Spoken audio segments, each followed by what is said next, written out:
Deborah II, named after a tank that took part in the Battle of Cambrai in 1917, was moored early in the morning outside the White Hart in Lincoln to commemorate the invention of the tank in the hotel 110 years ago.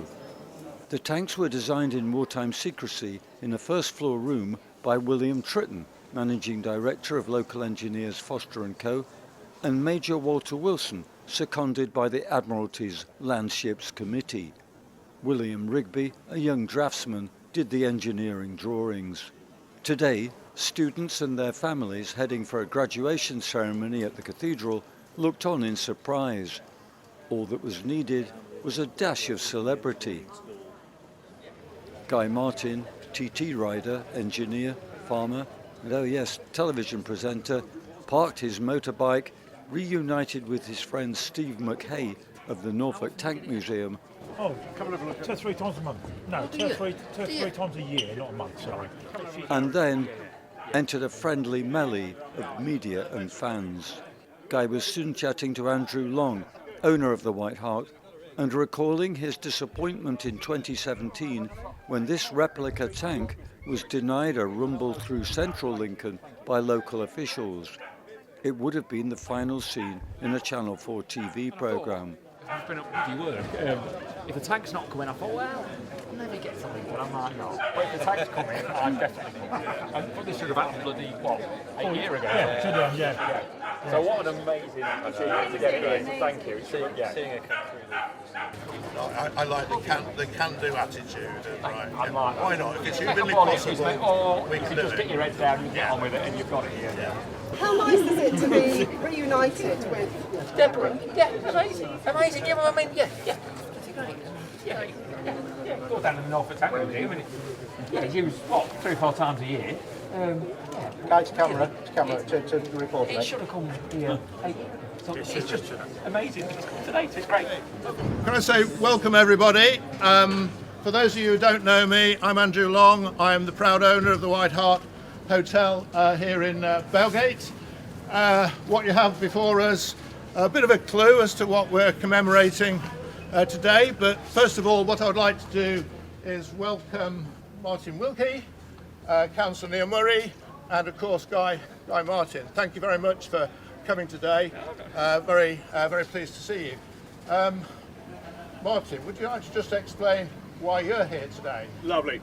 Thank you all for coming, or shall I say thank you, I think. I was trying to get away with that one. I represent World Origin Site, and we seek out where places where things were invented, discovered or first used. Now, I've walked past this hotel many times over many years.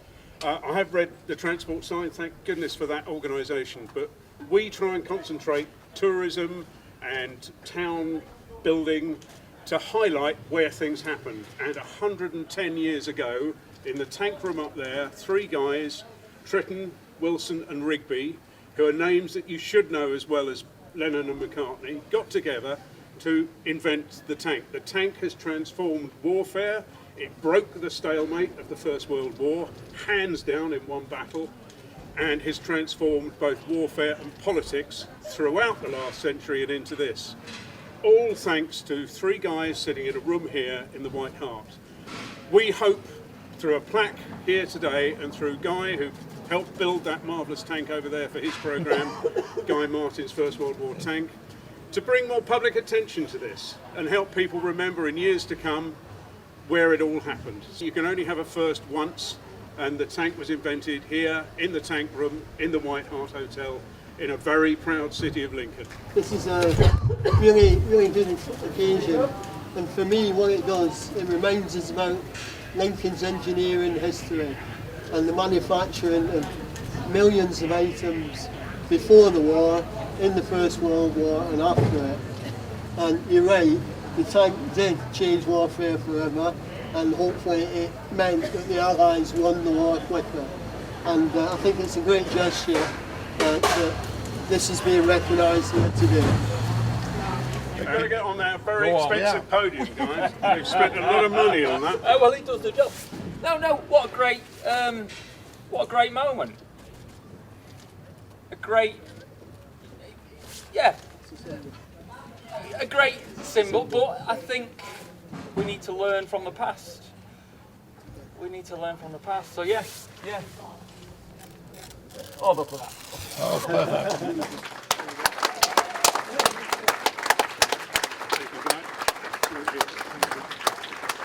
Thank you, Guy. That's amazing. Thank you. It's amazing.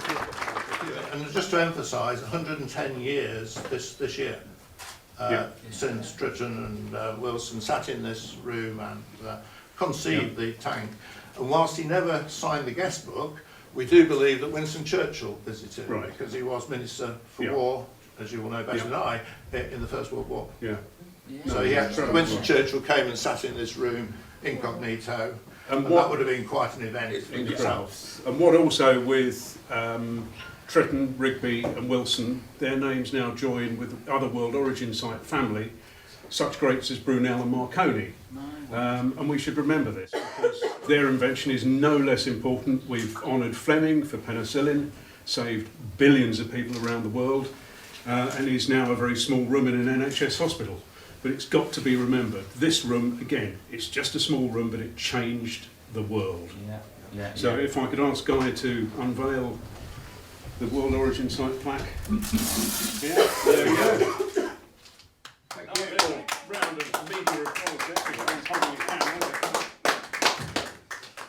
brilliant. A dinner with a tank theme was to be held that night to commemorate the anniversary and help the Care After Combat charity. Here's the CEO, Dr. Jane Jones. Care After Combat is a relatively new charity, not the historical event that we've got here, 10 years in the 10 years in the making. We're working with veterans in the justice system. So the veterans that we work with, I really must say that most people who work in the armed forces go on to have very, very successful lives, but there are some complexities that mean for some people they do have some difficulties. So we work with veterans in the justice system, and we work with them to regain their focus, to get their perspective back on life and go forward for their successful lives. What do you think of the tank sitting behind you now? I think this is an amazing event and definitely something that should, raise an awareness. Today's not just raising awareness about the tank and the history and, significant events. It's also raising awareness of the difficulties that some people in the armed forces do experience. So today it's a big shout out for raising awareness. So great thanks to the White Hart Hotel for this. The gestation of this project has been 2 years. That's not all research, but it's bringing together the various spokes of the wheel. If the hotel weren't interested, we would still accredit it on our website, but thankfully the hotel have embraced this. They know that this is a fact that's to do with the tank room, and thankfully we got together and worked out what to do in terms of an unveiling. Guy Martin was the obvious choice, having seen his wonderful programme, Guy Martin's First World War Tank. And guess who's here today? We cannot believe it. And the hotel, out of the kindness of their heart, have brought Guy's tank from Norfolk to here today. A memorable day. The first time in 110 years that an actual tank had been to the White Hart. I don't know if you knew about what went on 8 years ago. This should have, the finale of the World War I tank programme was originally intended to take place in Lincoln, and then there was one thing and another why it didn't happen, and then we ended up going to Cambrai, which I suppose was really the right place for it to, well no, in my eyes the right place for it to go was Lincoln, but the second best was for it to go to Cambrai, which was the first time the tank was a success in a battle situation. So yes, it was just to get it back in where I originally think it should have gone. It's great. It's great. It's a bit late. Fantastic. Thank you for getting it. Thanks for making it out. Yeah, you've got to thank everyone at the White Hart for making